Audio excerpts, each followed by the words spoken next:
Okey, seterusnya hadis berkenaan dengan belajar dan sebarkanlah ilmu dan kefarduan-kefarduan. Wa 'an Ibnu Mas'ud radhiyallahu anhu qala li Rasulullah sallallahu alaihi wasallam ta'allamul ilma wa 'allimuhu an-nasa ta'allamul fara'idha wa 'allimuha an-nasa ta'allamul qur'ana wa 'allimuhu an-nasa fa inni imru'un maqbudun wal 'ilmu sayanqabidu wa yadhharul fitanu hatta yakhtalifu ithnani fi faridatin la yajidani ahadan yafsilu bainahuma. Rawahu Darimi wa Daraqutni. Berkenaan dengan selepas kita menuntut ilmu, kerja kita kena sampaikan. Ini hadis dia, belajarlah dan sebarkanlah ilmu dan kefarduan-kefarduan. Daripada Sayyidina Ibnu Mas'ud radhiyallahu anhu meriwayatkan bahawa Rasulullah sallallahu alaihi wasallam bersabda kepadanya, Nabi sallallahu alaihi wasallam bersabda kepada Ibnu Mas'ud, pelajarilah ilmu dan ajarkanlah ia kepada manusia. Nabi perintahkan kepada kamu, Ibnu Mas'ud, belajarlah ilmu dan sampaikan ilmu tadi. Satu, kalau hadis tadi, kita belajar dan kita kena amalkan. Itu tuntutan yang pertama. Tuntutan yang kedua, kita belajar dan Nabi SAW perintahkan, sebarkanlah. Sebarkanlah. Sampaikan kepada manusia, sampaikan kepada jiran-jiran kita, sampaikan kepada anak-anak kita tentang apa yang kita belajar. Okey. Sayyidina Ibnu Mas'ud radhiyallahu anhu meriwayatkan bahawa Rasulullah SAW bersabda kepadanya, pelajarilah ilmu dan ajarkanlah ia, iaitu ilmu, kepada manusia. Pelajarilah ilmu faraid dan ajarkanlah ia kepada manusia. Pelajarilah Al-Quran dan ajarkanlah ia kepada manusia. Sesungguhnya aku ialah manusia yang akan diwafatkan dan ilmu itu juga akan diangkat, dan akan timbul fitnah sehinggakan dua orang yang berselisih tentang satu perkara fardu tidak akan dapat kata putus untuk menyelesaikan perselisihan masalah mereka berdua. Ini tentang kepentingan untuk kita belajar ilmu dan kita sampaikan ilmu.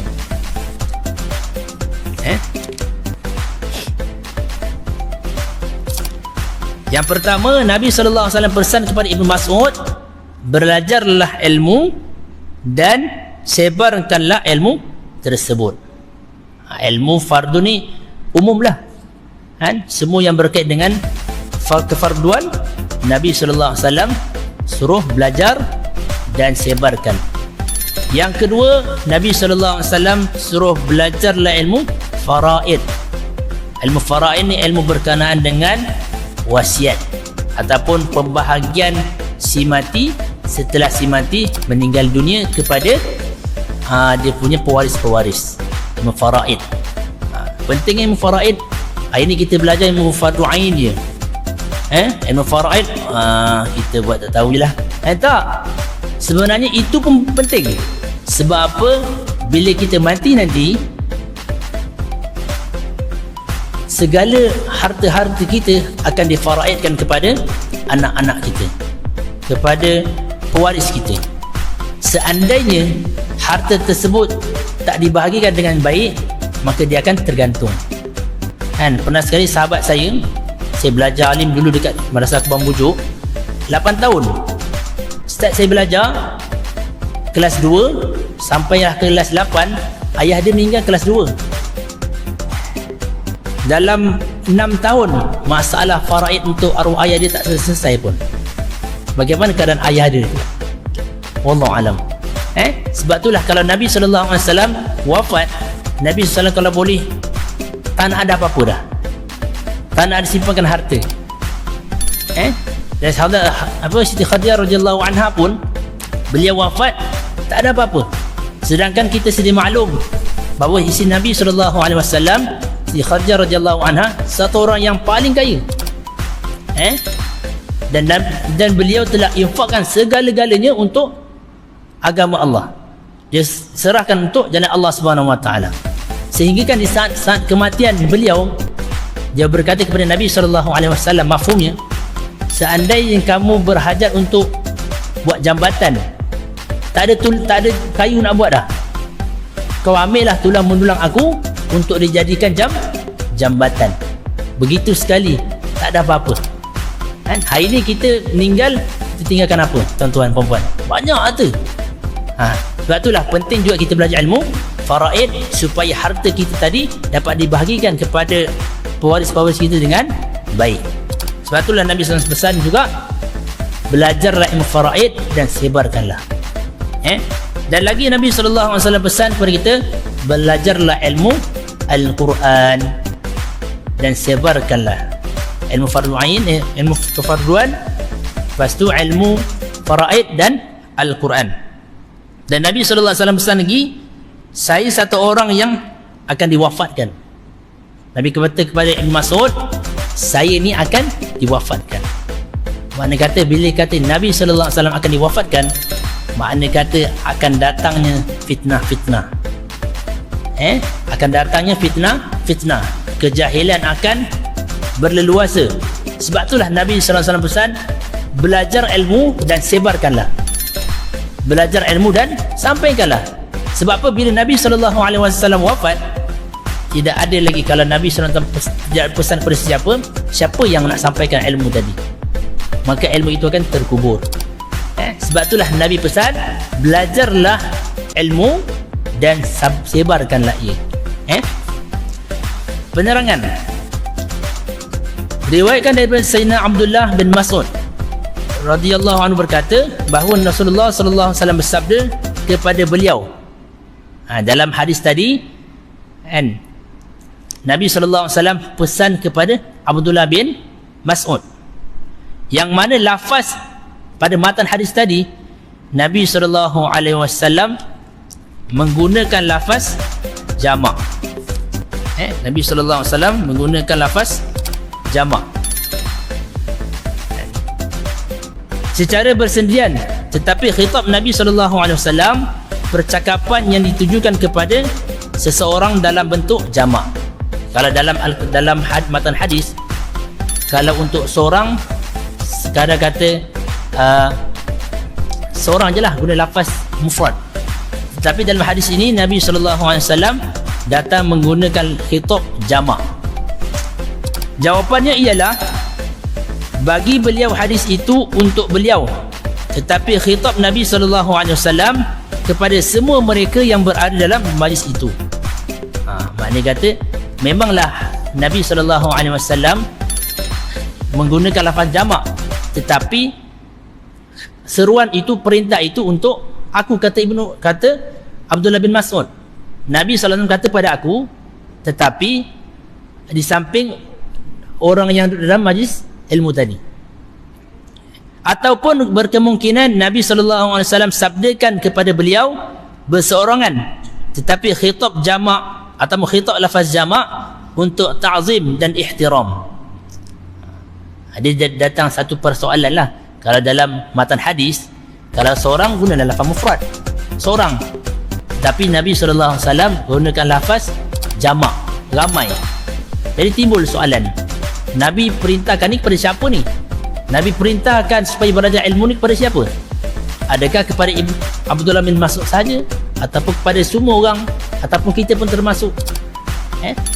Jadi pendapat yang pertama kata, Nabi SAW khitabkan perintah ini kepada beliau dan juga orang yang berada dalam majlis tadi. Itu yang pertama, berkemungkinan. Yang kedua, Nabi SAW sampaikan kepada Abdullah bin Mas'ud, tetapi dijamakkan lafaz tadi adalah untuk ta'zim, untuk kemuliaan, untuk memberi kehormatan. Itu di antaranya. Dan lafaz al-faraid yang fardu, ajar dan mengajar sesuatu perkara yang penting. Nabi SAW beritahu bahawa jika baginda tidak akan wafat, maka tidak penting untuk menyampaikan ilmu. Sebab apa? Nabi SAW sabda, belajarlah ilmu dan sebarkanlah ilmu. Sebab apa Nabi kata? Sebab Nabi tahu yang Nabi SAW akan wafat. Kalaulah Nabi SAW tidak akan wafat, tidak ada manfaat untuk sebarkan ilmu tu. Sebab apa? Nabi SAW akan sampaikan. Nabi SAW sendiri akan sampaikan kepada kita.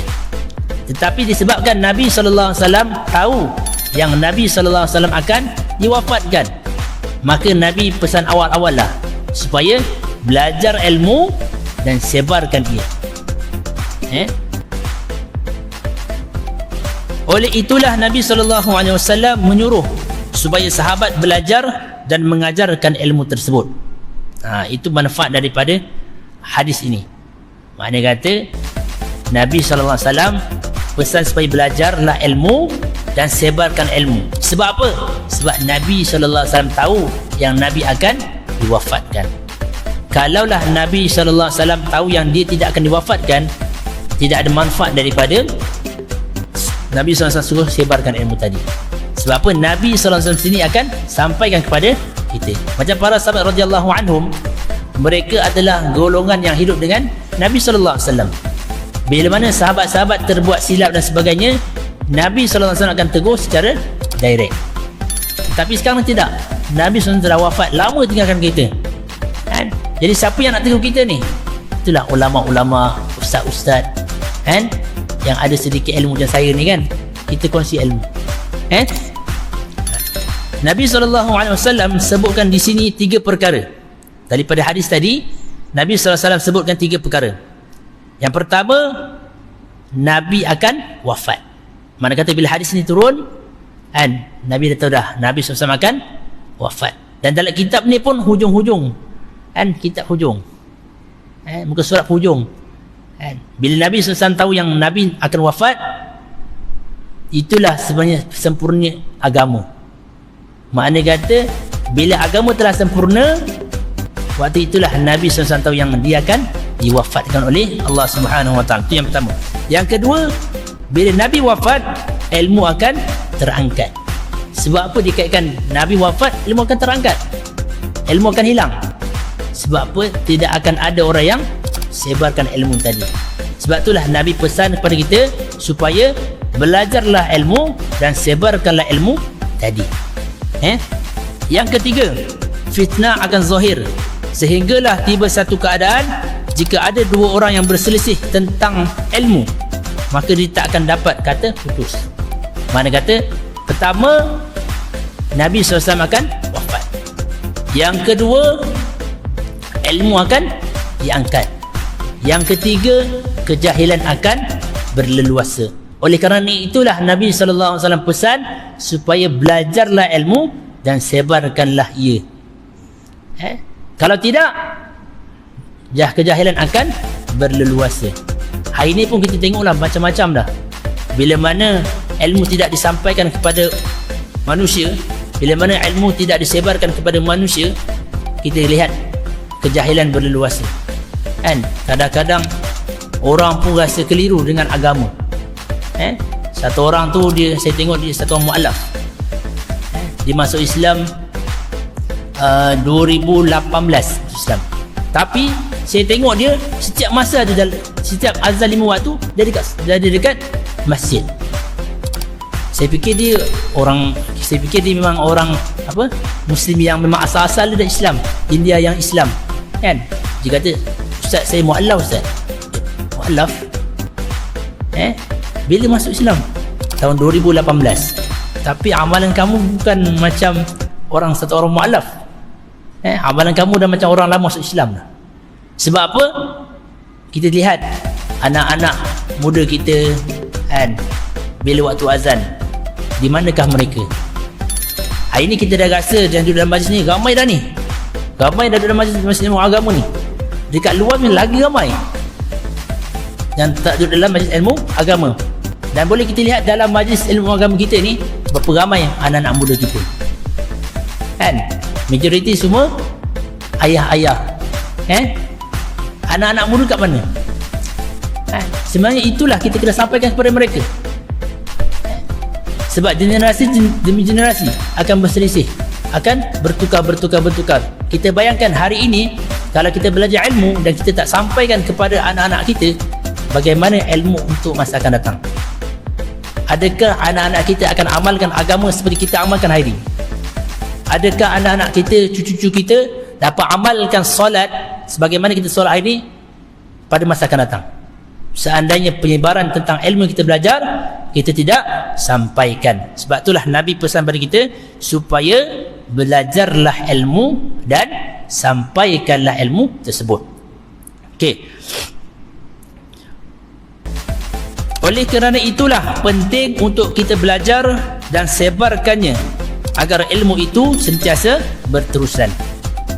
Mana kata secara simpulannya, hadis yang pertama tadi berkenaan dengan perintah belajar ilmu dan amalkan ilmu tadi. Yang pertama, makna kata ilmu tidak akan dapat dimanfaatkan apabila ilmu tadi tidak dapat diamalkan. Ilmu itu seperti al-ilmu bila amal. Ilmu yang mana tidak ada amal seperti satu pokok yang tidak ada buahnya. Sebab itulah penting kita belajar ilmu dan kita usaha niat untuk amalkan dalam kehidupan kita. Dan hadis kedua berkenaan dengan kita belajar ilmu dan kita sampaikan ilmu tadi kepada manusia, barulah sempurna. Kalau kita sekadar belajar dan amalkan sahaja, tak sempurna lagi tu. Sebab apa? Kita tak sampaikan kepada orang lain. Dekat akhirat nanti ada satu golongan yang mana ada satu orang yang paling muflis.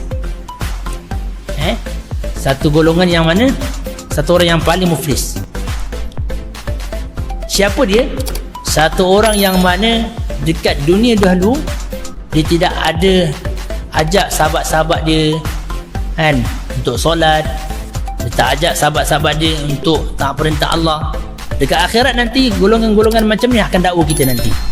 Kita rasa hari ni kita dah belajar ilmu, kita dah amalkan agama dan kehidupan kita, tapi kita terlupa untuk kita sampaikan kepada mereka.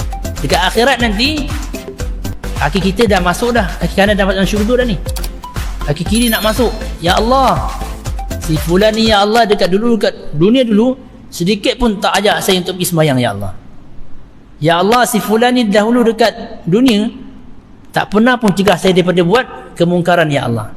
Kadang-kadang dia nak pergi sembahyang Jumaat, nampak saya tengah basuh kereta, dia buat tak tahu ya Allah. Perkara ni kita kena faham, kita kena sedar. Dekat akhirat nanti ada golongan orang yang mana yang paling muflis, bawa dengan amalan yang banyak, amalan yang penuh dengan kebaikan, tetapi satu-satu orang lain ambil. Kita kata ya Allah, dekat dunia dahulu saya dah ajak dia daripada untuk buat kebaikan ya Allah.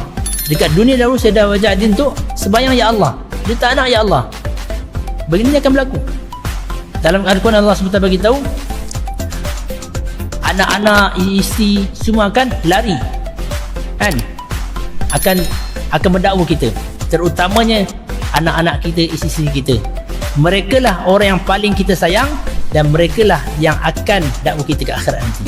Sebab apa? Suasana dekat akhirat nanti dah tak adalah nak fikir engkau anak saya ke, engkau isteri saya, tak. Semua nafsi-nafsi dah. Semua fikir macam mana saya nak lepas daripada azab Allah Subhanahu Wa Taala. Sebab itulah kita hidup kat dunia ni, kita kena usahakan kita belajar ilmu dan kita amalkan ilmu tadi. Dan tak cukup dengan itu, bahkan kita kena sampaikan, sebarkan ilmu kita belajar tadi.